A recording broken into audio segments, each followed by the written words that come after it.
अपना दल द्वारा आयोजित मंडलीय समता सम्मेलन ने क्षेत्रीय राजनीति में नई हलचल की पैदा।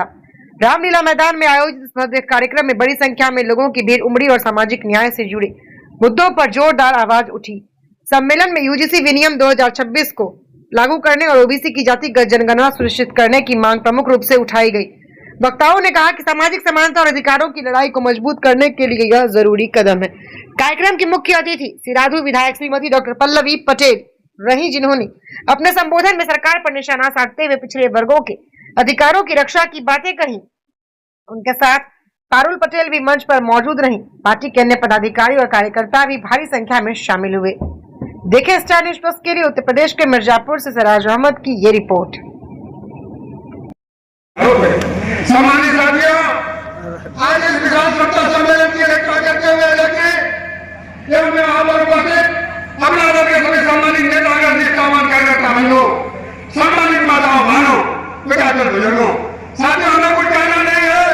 हमारी जो एक बार पारित हो गया, अब बाकी उसको लागू करने की। और जब विशेष 3 दिन का सत्र बुलाया गया 16, 17, 18 अप्रैल का, तो उस दिन प्रथम दिन जब चर्चा चल रही थी संविधान संशोधन 132 संस्करण पे, और जब चर्चा चल रही थी कि इस देश में परिसीमन होना चाहिए, डिलिमिटेशन, उस दिन चोरी छुपे जो केंद्र की सरकार है, उन्होंने 16 अप्रैल की रात को इस विमेन रिजर्वेशन बिल को लागू कर दिया, जिसका नोटिफिकेशन भी आप लोगों ने देखा हो।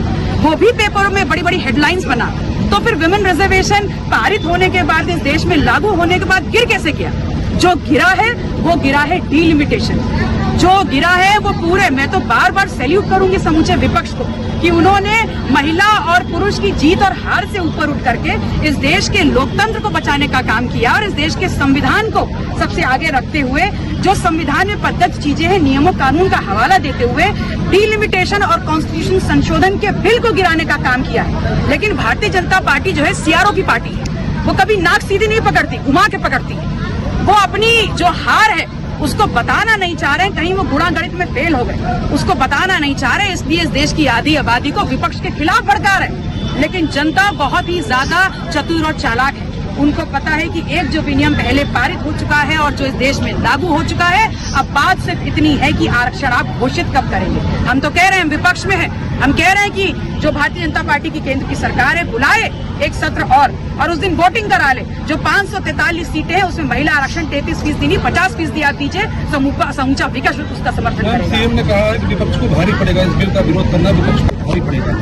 देखिए, किस पे भारी पड़ेगा ये तो वक्त बताएगा, लेकिन सबसे गहरी बात ये है कि इस देश में लोकतंत्र, समूचे विपक्ष ने एकजुट होकर के लोकतंत्र और संविधान को बचाया है, ये जरूर बहुत महत्वपूर्ण है।